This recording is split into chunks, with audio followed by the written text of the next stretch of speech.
Hello, welcome to the Evening Reader. My name is Priscilla. It's been a while. How are you? Uh,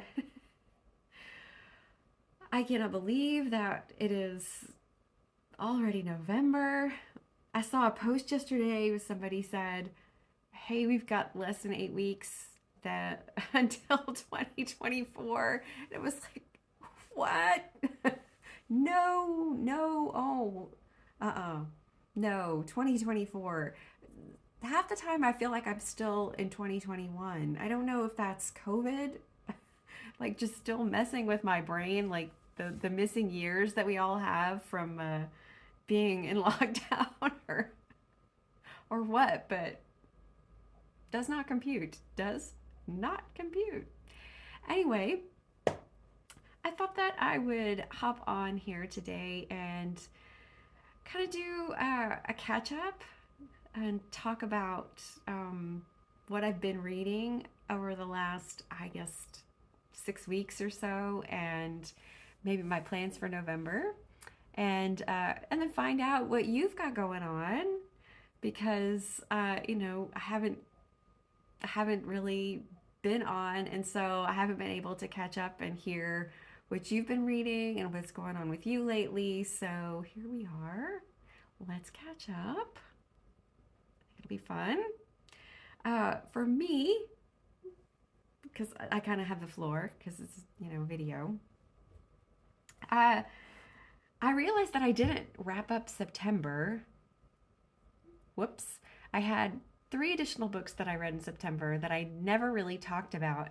One of them I'm gonna not talk about too much because I'm gonna reread it for the Remember December event, which I'll talk about later on in November. But that is an event, a rereading event, obviously. So I am going to be rereading for that Lucy by the Sea by Elizabeth Strout, which I picked up at the end of September on a whim at the train station in Freiburg to read on the train. And oh man, this book was so good. I hope that I haven't already talked about this. Because I have done videos, I just haven't posted any videos. I've just deleted them because I wasn't happy. So, yeah, I really, really loved this, and so I want to reread it soon. And I'm probably going to reread O. William also. Uh, at first, I had a little trepidation about this book because I don't particularly like Lucy Barton as a character. Like I've read all the books in the Lucy Barton series and I love them all. And I think the writing is wonderful. And I like the way Strout writes Lucy. I just don't particularly like Lucy. So I was like, I don't know, especially after O. William, I was like, I don't know if I can stand to spend that time with her. And I don't feel much differently, but I feel deeper about her. I guess I feel more depth of her now than I did before, if that makes any sense. I'll talk about that more, I guess, when I review the book, because this was just. I think that this is Strout's best book, and that's a lot for me to say because I'm such a huge Olive Kittredge fan, and I also really love Anything Is Possible, which is the linked stories in this particular a book of linked stories in this particular series, if you will. Although it seems that all of her books are starting to interconnect, and characters are appearing in different places, which is something I love, and I hope that she continues in her next books. So, Lucy by the Sea. The other book that I read in September, kind of on a whim, was Wellness by Nathan Hill. And that book is getting a ton of praise from reviewers, in particular, like Ron Charles from the Washington Post, who I follow and really like and tend to align with. And then an Instagram reviewer that I follow named Rhiannon Johnson had given it 5 stars early on, kind of pre-publication, a few weeks before publication. And so I had read the description and thought that it sounded amazing. And I got an alert from Google Playbooks that it was available. And I always forget that I have Google Playbooks. I need to remember that. A, that I've got books on there that are unread. We'll get to that later. And then also that I can buy books there. Uh, and it gave me the alert because I do have The Nix, his first novel, his debut novel, which I soft DNF'd, meaning I kind of put it aside a long time ago. I think I read like 50% of it and then meant to get back to it and never did. But I obviously enjoyed it enough that I thought, well, I'll go ahead and get this one and read it right away. It was kind of just one of those moments. And I started reading it and I was so hooked, and it really felt like it was going to be kind of, how can I say this? Like White Noise by Don DeLillo, except for like Gen X, which is my cohort. So the start of the book, it grabbed me immediately because it starts with the two main protagonists, Jack and Elizabeth, and in 1993, and they're both like 19 years old in Chicago and starting their lives. And it's about how they meet because the book is about their relationship and life, really.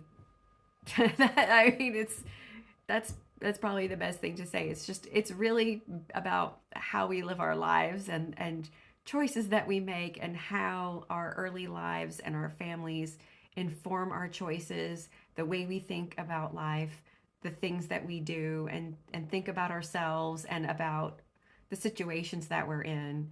And I have to say, like, that first chapter just blew me away, and I was in along for the ride, even though like the book did. It's a little it's there's an ed, there's kind of an edge to it where there's a lot of irony present, um and it kind of borders on, how do I say, I don't want to say that it's not serious, because I mean it's kind of, White Noise is kind of the same. It just sometimes it feels like easy targets. It's easy to make fun of, like, wearing a smartwatch, or buying into wellness culture, or thinking that you are going to have a forever home when you buy a house, and like these things. And it kind of, it could have been easy to like feel distanced from the story, but I never really did. I really stuck with it and was with it.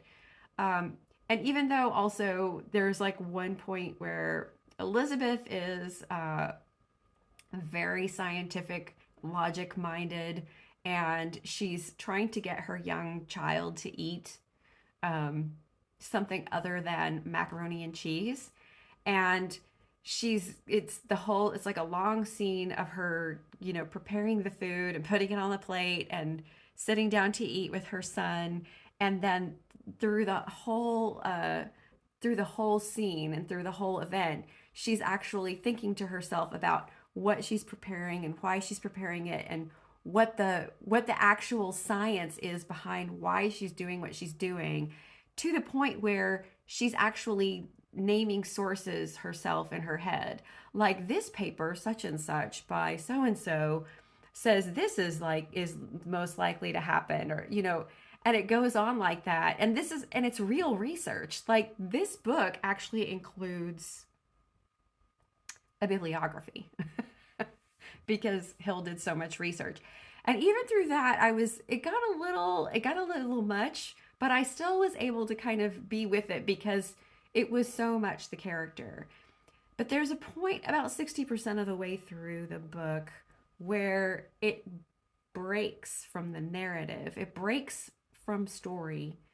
And it's almost like all of a sudden there's like 4 or 5 chapters that feel more like an essay series that would appear in The Atlantic about internet algorithms and social media platforms and how they work and how they drive certain people. And in this case, in particular, Jack's elderly father who lives in rural Kansas, how his interaction with these platforms, the platform is Facebook, how it takes him down a certain route by what he does and what he looks at and what he likes and who responds to him and these kinds of things. But it's in such an essay form. It's really he researched it. I mean, it reads like you are like a documentary on paper, and using Jack's father as sort of a case study. But that pulls you so far, or it pulled me so far out of the narrative and out of the story, and it distanced me so that by the time I got back to Jack and Elizabeth, I was like, yeah, I didn't really ever reconnect. I didn't reconnect with them. And the other one thing about the book is that Jack has a sister, an older sister, who is very influential, who is very important to him in his life. And we don't really know what has happened to her and what happened with their relationship. And he thinks back on their time when, like, in his childhood, and she's much older than he is. I think she's about 10 years older, or maybe like 11 years older. And it just, she's a completely unbelievable character. She's sort of like a precursor to a manic pixie dream girl. And then there's also, how do I say, you start to realize you know exactly what's going to happen. You can see it coming. And so it just, that part just, I'm not sure. I can't guess why that didn't work for me, and I can't guess why Hill made those decisions. But it took for me what might have been like 4.5 stars or 4 stars down to like 3. If you, I'm not really, I usually don't use star ratings, but I think that's just the easiest way to say, it might be worth picking up, and obviously, it's incredibly popular. It's gotten great reviews. So this is probably a me problem, not a book problem. It didn't, that those pieces of it didn't quite work for me, and it sort of lost it. But I'm glad that I read it. And I really enjoy his writing. So I probably will go back and read the next at some point. The other book that I read in September was called If I Ever Return, Pretty Peggy O by a writer named Sharyn McCrumb. And this is part of a series that she has, I think it's ongoing. I think she's still writing books in this series. It's a mystery series. She's an Appalachian writer, and these are set, in the town of in a town in North Carolina, I believe. Well, is it North Carolina? Like up in North Carolina, or maybe it's Virginia. Okay, well, anyway. Anyway, this is the first in the series. And it was published, I think, in like 1987. So, I mean, there are bits of it that are a little bit dated. It introduces the 3 primary characters: the sheriff Spencer Arrowwood, his deputy, I think his name is Jeremy LaDunn. I think he's like Deputy LaDunn, Joe LaDunn, and Martha Ayers, who is sort of like the secretary and administrative assistant, office manager. I don't know. She's the secretary in the book because it's 1987. So it was the mystery itself was not that compelling, but the characters were interesting. And what I liked about it in particular was that it actually there was a lot of background about Vietnam in the book. What happens? There's a folk singer who has moved to town, and her name is, sorry, I have to look, Peggy Murrian. And she's a folk singer, like not along the lines of like super fame like Joan Baez or Judy Collins or somebody like that, but maybe like a more middling folk singer. And she had been popular in the 60s. She'd done an album with a partner, like they had done like a duo. They were a duo, and and that's how she got into singing when she was in college. And then a record company came to her and said, we would like to record an album with you singing, but we don't really have any interest in your partner. And somehow, one thing or another, she started making albums and became famous, and her partner ended up going to Vietnam. And Vietnam is almost like a character itself in this book. So fast forward to 1986, and she's moved to this town and she's bought a house there. And so she's sort of this weird, celebrity, semi celebrity figure. And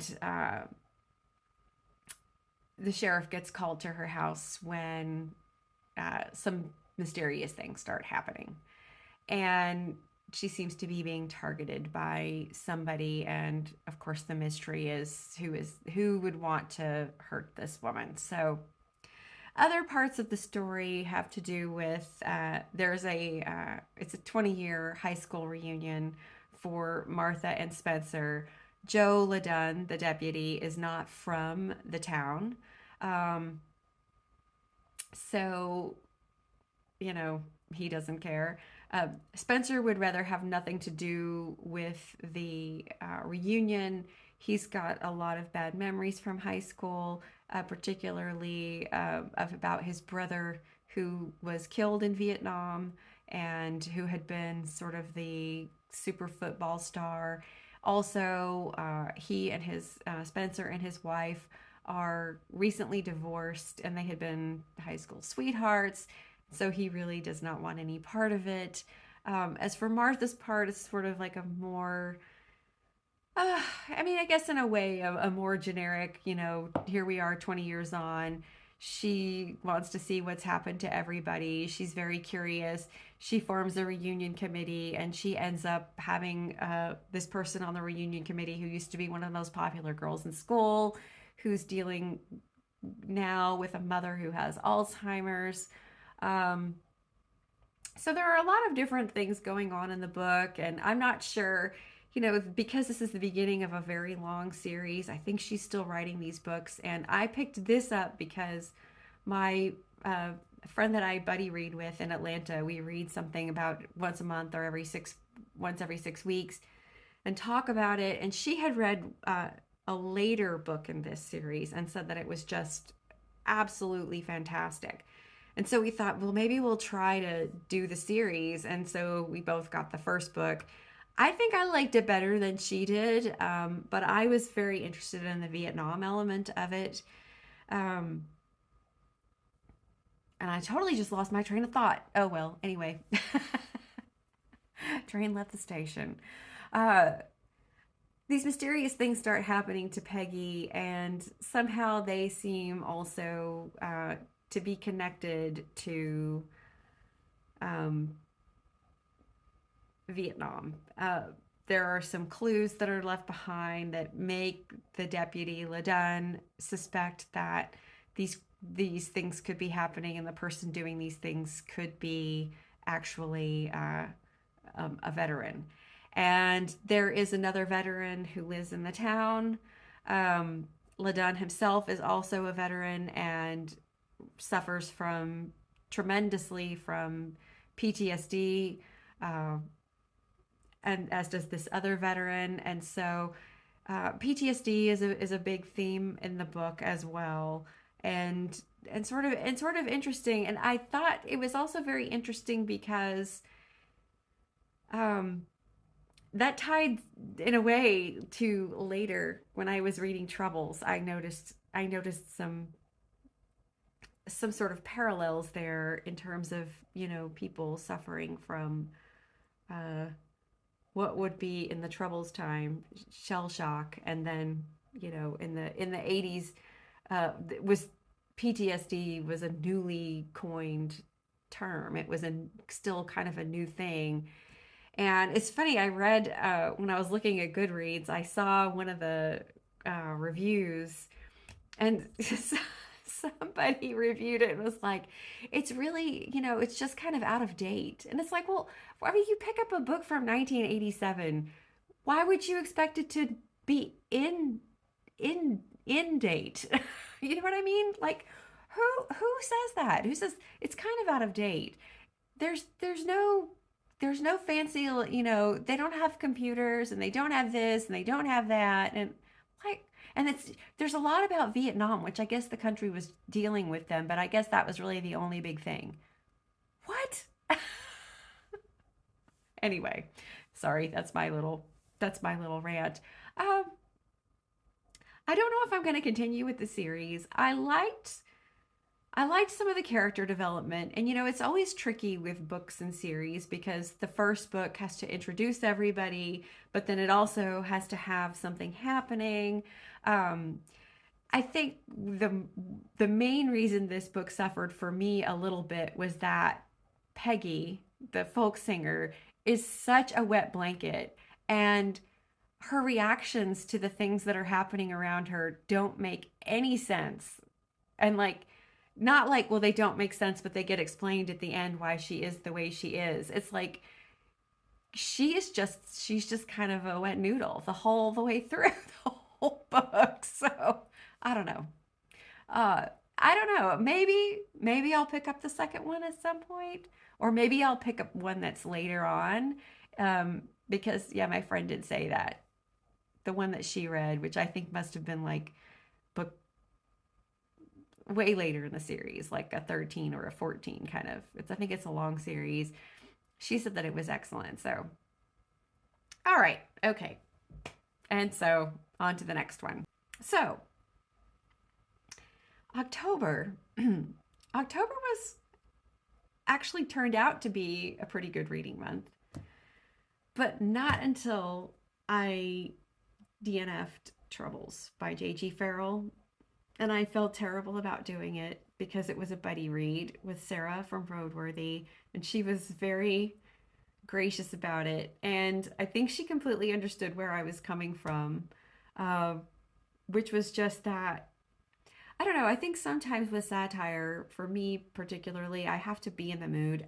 I loved The Siege of Krishnapur. I thought that it was just masterful and just gripping. And this just felt so tedious to me, and I'm not sure why. I mean, I have to say, I mean, Farrell is, I mean, he's a fantastic writer, and there's nothing wrong with the book. It's all me. It's just that it's very on the nose. There's nothing subtle about it. Not that there needs to be anything subtle about it, or that makes it any less. I just could not connect, and every time I thought about picking it up, I just would die a little inside and think, I do not want to read this right now. And so but I felt so guilty because it was a buddy read that I wouldn't pick up anything else either. And it kind of ruined the entire first half of my October. But, it is what it is. I think, it's probably worth reading if you're interested in reading books about the Troubles, and if you're interested in reading novels about um, the conflict, and about Irish independence. But I think I just felt a little bit like, and this is going to be sort of political. I'm not trying to open a political discussion here. I'm just using this as an example. So take it with a grain of salt, if you will. Um, I think that, like I remember back right after the 2016 election happened, and I was constantly on Twitter and Facebook and Instagram, and really felt like and watching John Oliver and Stephen Colbert, and really feeling like the I needed that satire. Like I needed memes, and I needed to see people being kind of both being funny but not funny. I needed that bit of satire. Like probably for a good year, I would go looking for it. It was like I was scratching an itch because I just felt so horrible about the election results and where I felt like we were headed as a country, which is exactly where things headed. Uh, in terms of like white supremacy, kind of on the rise, and just a lot of ugliness, and anyway, anyway. But at a certain point, like in 2018 or sometime in 2018, I just said, I've had enough. Okay. It started to feel like, okay, yeah, we all know it's all bad. It's not great, because you're also, I mean, it's a preaching to the choir thing. When you go looking for that, um, it is something that you kind of you want it because you want it like to validate how you feel. You need it sometimes, and but then at some point it's sort of like, yeah, okay, I get it. Yeah, I agree with you. Yeah, okay, I get it. And that's a little bit how I felt like reading Troubles. Like, yes, okay, this, you know, this man, Major Brendan Archer, who is referred to mostly as the Major, uh, has just he's been in World War I. He meets this woman in London, and somehow she gets it in her head that she's his fiance. She's an Irish Anglo woman who's down in London. They meet in London, and then she goes back home to Ireland, and she starts writing him letters, and she's signing them your dear fiance. Sort of like, we had a moment, but I don't really remember her being my fiance. But he kind of just goes along with it, and he decides then, after the war is over, to go to see her at her home in Ireland, which is this grand hotel that her family owns. And there's no subtlety here. The hotel it's in ruin. It's falling into ruin. It was once this grand, majestic place, and now it's becoming decrepit. Um, and it's just very obvious that this represents England, or the British Empire, if you will. And it's just, there's all kinds of quirky characters, and they people spouting off, and there's a lot of violence and things happening, and there's some interesting he's Ferrell sort of cuts the narrative, what there is of it, with these news articles about different revolutions and different things happening around the world, and then also with what's happening with the IRA in Ireland, and you know trying to gain their independence. So, you know, it was all fine. It was fine. It was fine. Probably one of the most interesting things to me about the book was Archer himself, and he's really he's very clearly shell shocked. He is really suffering from PTSD, but of course, even there was no the term PTSD didn't even exist when Ferrell wrote the book. So, but uh, that's clearly what is happening with Archer. And the reason I thought that that was interesting is that it kind of also related back to the McCrumb novel that I read, because there were two characters in that book who had been in Vietnam, in the Vietnam War. And there were some interesting echoes between these characters in these completely unrelated books. And one of those being that there's a character in McCrumb's book who is a veteran who comes home from the war and goes back to his family. I think they're in Ohio. He tries to go back to his family and he finds that he can't live with his family. He can't live at home. He starts to find that he can't live anywhere. He's not homeless in the sense that he has a roof over his head, but he can't seem to stay in one place. And so he goes from town to town. He's unrooted, I think would probably be the best word, and just simply can't find a way to connect with people. And it really seemed like Archer was like that in a way. Archer himself, you know, he goes to Ireland. He goes to visit and see about Angela and see who she is and try to remember what she looks like, and you know, sort of see if there really anything there to this relationship. And it turns out, unfortunately, that, well, the marriage does not happen. And he leaves again and he goes back to London because his aunt is sick. And then his aunt dies. And then he ends up going back to Ireland, even though he's not, married to Angela. He's not really connected to that family and he has no connection to that place. He goes back there and then this sort of inertia happens and he stays, but he's not really connected.